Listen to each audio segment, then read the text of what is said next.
you travel a bunch, bring the PSO spine, bring the PSO RITE. PSO spine works great when you're sitting on that chair. You're not getting too high off the chair. You can always use the PSO RITE.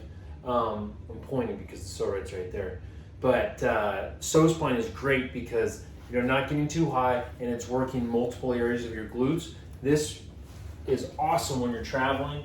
Be able to get into your hamstrings, but especially in that glute area, and just moving that leg around and just shifting side to side. And then depending on what type of chair that you're on, this is more of a squishier chair, so it's taking some of the pressure, so it's not super intense, but I can really get into those sits bones and that connection of where that, the back side of your leg comes into.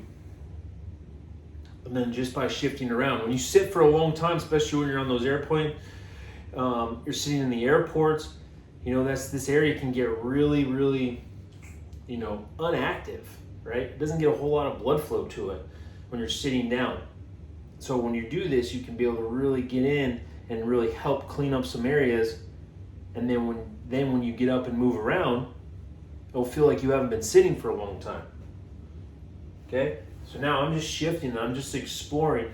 So I'm using both the peaks, and so I'll encase my sits bones there, and you can feel those, and then I'll even just use this lower peak here, and I'm just kind of shifting, getting close to the tailbone, getting right below, getting into those other smaller muscles, pushing back into those smaller muscles of the glute, which can get really tight too from sitting too much, that inactive. Rotating your legs in and out, bringing your knee up and down. And you can see here I'm also using some pressure with my hands to help hold myself off. So explore with that, see how that goes. Bring this on your next trip. You'll thank me later.